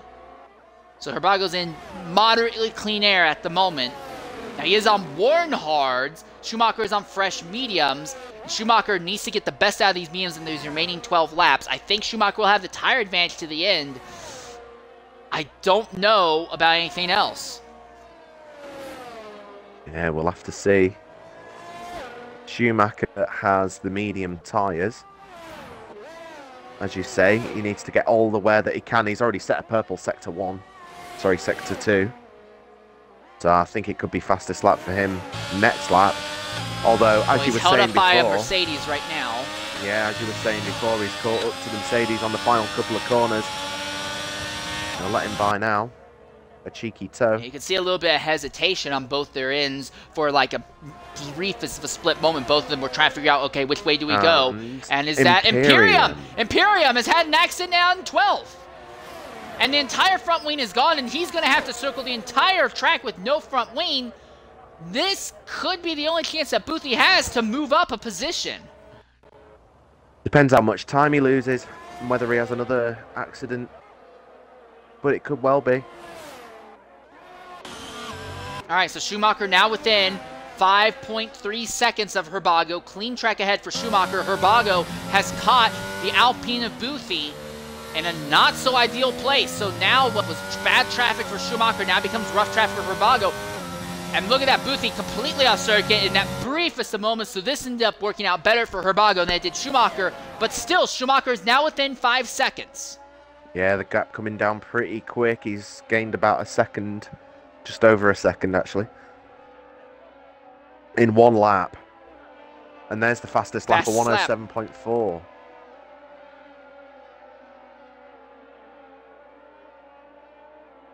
So both of them are going to be on worn-out tires that'll be past their ideal life when they finally catch, assuming Schumacher does catch Hurbago. Again, though, I don't know if Schumacher's going to be able to get by, because even if Schumacher has a tire advantage, the McLarens are running so much lower wings than everyone else in the field that DRS is not going to get you by them. Yeah, we saw that before Hurbago pitted, didn't we? Yeah. Weren't able to get past then. But I think Schumacher, no offence to Hurbago, of course, I think MSC has more pace generally. It's going to be an interesting fight. I have no fight. doubt. Yeah, I have absolutely no doubt that Schumacher can catch Hurbago. Now, I don't know if he's going to catch them with enough time to pass them, but I have no doubt that the pace they're going right now, when they get to the start-finish line to start the final lap, Schumacher will be within DRS range of Hurbago. I just don't know if Schumacher can transfer that pace into an ability to overtake. It's the biggest question in all of racing. You have the pace. Do you have the ability to turn it into an overtake? That's actually not the biggest question in all of racing. That's an exaggeration, but it sounded good when I thought of it.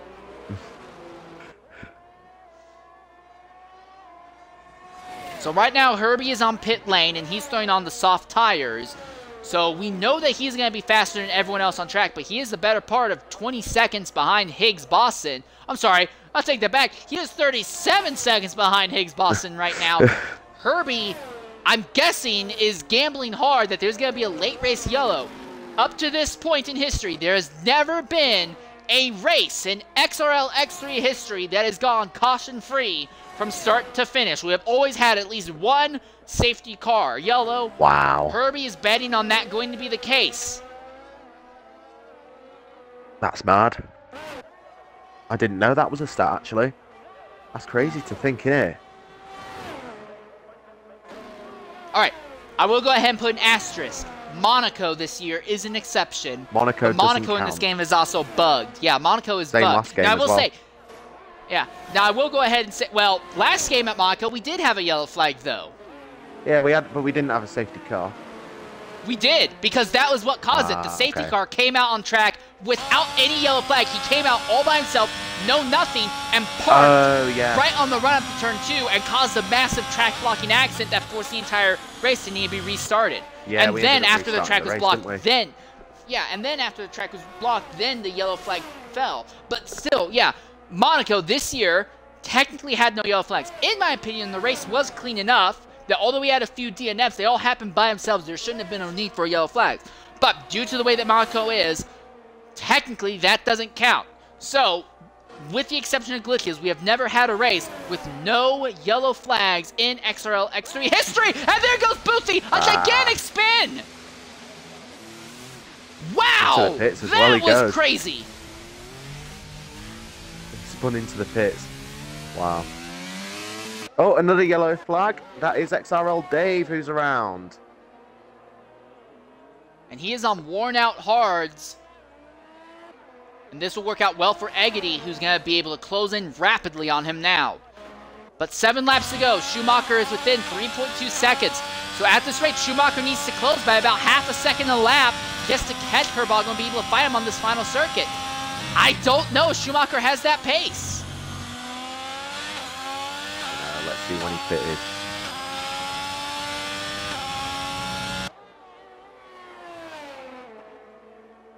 He pitted lap 25, so in 5 laps he gained 3 seconds. In 5 laps time, if he gains another 3 seconds, it'll be right on him. And then it'll be a last lap shootout for the win. There's also no lap cars between them now, so it's just Herbogle and then MSC. Yeah. There is a risk that Herbogle catches Imperium before this is over. But the counterpoint to that, though, is that Imperium is on relatively fresh tires. Tires that are fresher than Schumacher's. So I'm not saying that Herbogle will catch them, but there is a possibility that Imperium is able to stay ahead. But MSC just gained half a second in one sector. There, even with a wobble. So unless Herbogle made a mistake. If I were Herbogle, I'd be saving the ERS just to defend with. He's got 33% at the minute. So Schumacher is at 25%. So they're both laying on the ERS right now.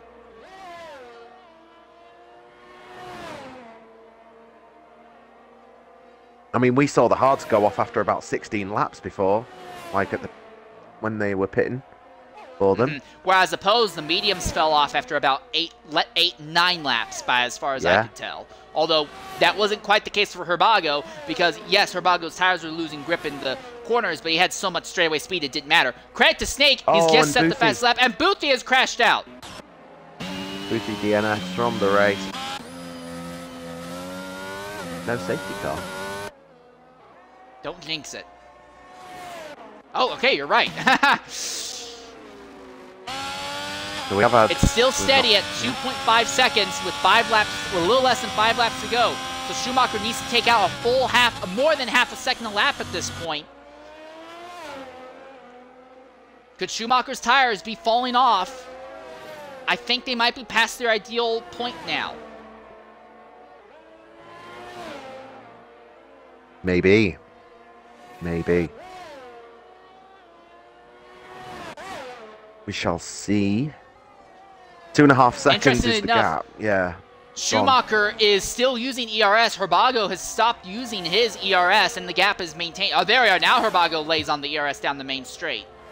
So I think Herbogle right now knows that his tires are falling off, so all he's doing is just trying to lay on the ERS coming onto the straightaways so he can kind of build up the only real strength. It's not the only real strength. There are a lot of other strengths, but the primary strength that McLaren has, which is straight line speed. He gets onto the straight, puts on a small amount of ERS right away to get him up to speed faster, and then as he goes down the straight, it turns into the natural aerodynamic advantage. Now the gap's opening up. Herbogle's pulling away from Schumacher. So, lap 33 then. The gap 2.6, but Hrubago has caught up to a lap car, but they get by easily enough. 2.3 the gap. 2.4 now. Still for Schumacher, this will be a really good points day. His closest rival in the championship is Zola, and Zola's going to be behind him. Hrubago hasn't even gotten to the 100-point mark yet. So, I mean, this race will probably push him there. But still, Hrubago's only going to close on Schumacher by, what, 8 points? 7 points, I believe? Because Schumacher has pole. I believe Schumacher also has fastest lap right now as well. Yeah, let's have a look. Currently, Snake has no, it's fastest Snake. lap. Yeah. So in that... And Schumacher has pole, so Schumacher would take home 18 points plus 1, so that'd be 19 points. Hrubago would get only the win, so he'd only close by 6 points. So, again, if it's going to be a 6-point close for every race throughout the rest of the season, yes, Hrubago would win the title. But as it stands right now, overall, assuming that Hrubago continues to miss races, and they don't keep finishing 1-2 like this to the end, overall, this would still be a net positive for Schumacher. And speaking of which, Schumacher has just closed the gap down to 2.1 seconds. But they're coming down to 2 laps to go. I don't think Schumacher catches in a way that he's going to be able to actually do anything. Crash! Final corner, Mercedes! Oh, dear. And that will let his teammate Higgs Bosson overtake him now on the track.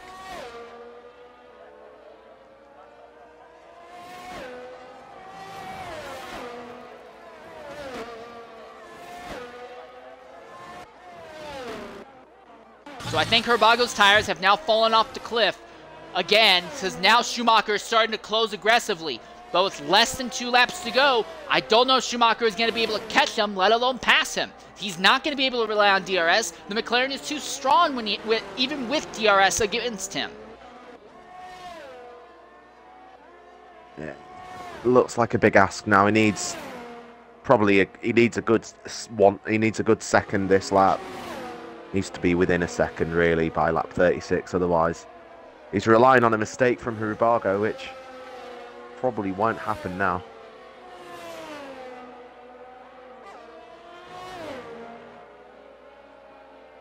He's done well to close the gap like that, though. 1.4 is the gap. It's this twist section, sector 3, that MSC really does well in. That's where he gains all his time. But then, like you say, the low wings of Hrubago just means that he pulls away a little bit. And here we go, then the last lap. 1.3 so officially, this will be the first race in XRL X3 history to have no yellow flags. Finally, for so long, it seemed like it would never happen. Flags, not a full course yellow and not a VSC either. Yeah, that's no the VSC thing. That's or the real safety thing. car. So that X3 finally puts it together. Oh, Golmaner's crash on the final lap. Golmaner's crash out of the top 4 positions, and out of the final corner as well. And that puts he will finish the race. He'll be a lap down. It'll classify him as being a lap down. So he will finish 13th. Schumacher within a second finally. But there's just not enough laps for him to even try to use DRS if that even could work. Unless Hrubago chokes in the final quarter, which I don't see that happening, he is going to walk out of here with this win. If only there was one more lap. It feels like every race, there should be one more lap. But the gap was too big to overcome, and Hrubago wins the race. MSC in second. Zola looks like he's going to come home in third. And Dave is going to be fourth. Zola around the last corner. Will finish in third. And then Dave just coming around sector 3 now. Closest gap, Flavor. 3 seconds behind E Diggity, but that's going to be too big. In the end, Golminator will be classed as finishing the race, but he will not be in a points-paying position. So both Mercedes of Snake and Herbie will end up running at race end. They will, yeah. In the points. The Snake and Herbie end up 9th and 10th respectively. E Diggity comes home in 5th, and Flavor comes home in 6th. Higgs, the last driver to finish, comes around the final corner for 7th place. Actually, I think Mercedes would be the last driver to finish. There we go. Oh, yeah, sorry, Mercedes as well. As he All comes right, and coming in the party right now, is Galminator. Galminator, include your audio. You were having such a great race. It looked like you had 4th place locked up. What happened coming to the final lap there? Yeah, my tires were just pretty worn down, and as I came into that last turn to start my final lap, I just spun out and crashed my car. You know, really unfortunate. Shame to see you knocked out like that, mate, because you were on route for a great run. No points for Alpine leaving today. Do you think you can rebound next week? Yeah, I sure hope so. You know, I was in good form today, qualified well, so, you know, hopefully I can make a good showing next week as well. All right, well, thanks for jumping in and talking with us. Shame to see you taken out like that. Yep, thank you. All right. And in the end, your 3 primary championship contenders stand on the podium positions. These 3 continue to kind of walk away from the rest of the field in overall points. Also, credit to Flavor. With that finish, he should now be top 5 in points. Actually, will be fighting maybe for 4th in points relatively quickly here. Not a whole lot to say. A relatively clean race, strategy-driven, and the McLaren strategy relied hard on that incredible wing setup that they found. Great job on their part.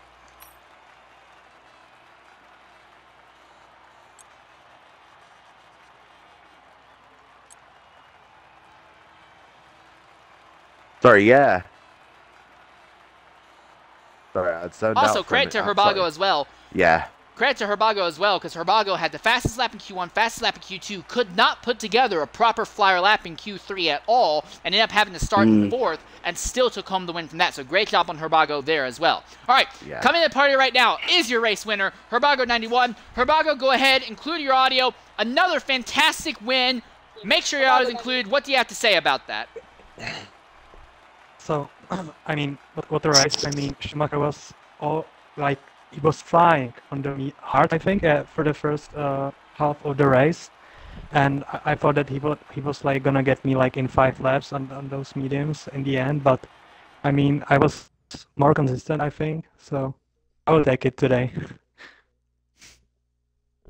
All right, well, this will let you close in a bit on the championship fight. So the question is, will you be able to run the rest of the races this season to take the title fight back?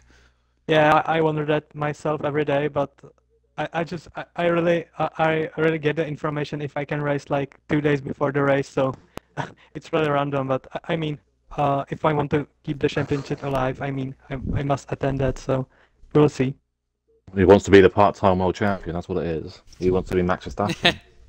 Yes, it's my dream. So. All right, outstanding job, Herbago. You can hold your head high with that. A fantastic run. Now we're going to talk with our second place finisher, Schumacher SF7. Schumacher, make sure your audio is included. Solid run, but in the end, a penny late and a pound short, I believe the saying is.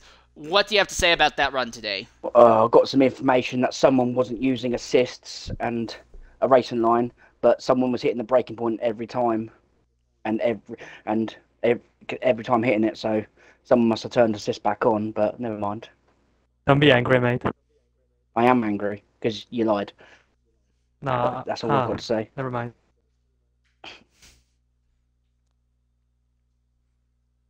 Anything else, or? No, I'm done. All right, well, at least you will be able to stretch out your lead in both the Manufacturers and Drivers' Championship. Great job there on the second place finish. Well done to Flavor because P6, solid drive from that boy. All right, great to hear. Not very many words, a little bit of frustration in the Ferrari camp. As we go ahead and talk with our third place finisher, Extra Zola. Zola, go ahead, include your audio. Not a great start, to say the least. What do you have to say about not only the start of the race, but just the entire race in general? Well, I was on the outside of Boovie, and then all of a sudden there was actually a crash inside, and all of a sudden everything happened. I managed to slam my brakes on and hook Boovie's rear end to stop Boovie going into the wall. Well, I saved Boovie from dying there, but he decided to die later on in the race about 10 times anyway, so I don't know if I should have done. I think I might should have just let him die. But yeah, that was an interesting start. There's like 4 cars going into the corner, and they're going why is it the car in front of me always has a poor start, and I'm right behind it, and I go, should I go left or right? So if I go right, there'd be more room, but Rabargo's there, and then if it did go that way, that's where Plastic died. And that's why I'm glad I didn't go to the right, but I probably shouldn't have gone to the left of the Booby, but I just had to go for the move because it was too slow off the line. I was over half a car in front beside him, so I don't know. But we managed to get through it anyway. But I was never leading with them two anyway. I was just more interested in getting third. My fight was with basically Dave, Snake, and Booty and Gallimanter, really. Yeah, it looked like a solid drive in the end. You did have a relatively solid drive, though. Yeah, because that track is the easiest track, in my opinion, to get consistent laps. It's all about really just hitting the apexes correctly, and literally I made couple of mistakes where I ran wide in a couple of corners with like old tyre wear, and that's how I got the penalty. It was on that second to last corner. Well, it's been like that the whole weekend. I don't know why it was fine in midweek. I don't know why it's doing that now, but I lost about 3-4 tenths on that corner every single lap to everybody. Yeah, strange, isn't it? I'll say that's what I'm saying. I don't know what has happened. I don't know if it's to do with the update we've had, but yeah, something's happened there. Because I saw it was updated last week. Well, at some point last week. Yeah, we'll say my quali lap in X and A was a 1049 in short quali. So I'm there going, where the fuck that gone? I'm not even close to hitting that all weekend. So, well, all I'm saying, I'm glad it wasn't full wet, because full wet yesterday was horrible to start with. But no, that's going to happen in X2. Well, you had parked the bus in the fucking green on the pole position, but decided just didn't want to go anywhere. Like, I was just park my car in and wait to go through the gears and take out 4 cars behind me because they can't go anywhere. Problem is, well, irregardless, it was a fun race. Irregardless, I do want to say though, Zola, it was, irregardless of the changes and everything, it was still a solid drive, surviving the first lap, and then kind of taking control of the fight for third gradually, all on your own on sheer pace alone. Like, I know most of the night race I was focused on the fight for a lead or fights farther back, but you did have legit a solid race. I had 6 overtakes in that race, and 5 of them were not in the DRS zone. So. Yeah, now, we saw DRS when you went for it on Agony. We saw it when you were going on Agony there, coming into the end of Sector 2 on the outside. That was absolutely incredible, mate. Yeah, he went too deep into the corner. So I went wide on the exit, and that's how I got him there. That's how I knew I had him. As soon as he made that mistake, he went deep on the exit of turn 6, I think it is. Into 7. Right. Well, regardless, great job on the podium. You're not going to be able to close in the title fight, obviously. I'm not in the title fight. I'm not quick enough. It's going to be down to it's going to be between Navarro and Schumacher. If he races every week, it's going to make it interesting. Well, either way. Yeah. Well, either way, great job to our podium finishers. For those of you who are interested in more XRL racing, though, X2 will be underway here in about an hour's time. With me. Don't know who's going to be covering that one now. Me. It's me. Okay, sweet. Sweet. If you need a co-broadcaster, hit me up. I will be available and willing to help you out. I do need one because Lopez isn't sure if he's coming. So if you want to join me, you can. More than welcome to. All right, bet. Then it will be Zola. Not yet. It will be Zola and I for broadcasting, by the looks of it, for X2 for what will hopefully be a relatively full field there. Next week will be 19 car grid. What is it next week? What is it next week? Break week because of real life F1. Another Brazil, break week? Okay. Yeah, Brazil, 7 o'clock at night. Another break week then next week. So in 2 weeks' time, XRL will come back until next, and that will be at France. Oh, that'll probably be another track we might be able to get full yellow at as long as none of the Ferraris fail to take off. But anyways, I've been your host, Insane Leader 13. Thank you for watching. I've been joined by XRL Shikari, and we'll see you next week. Goodbye.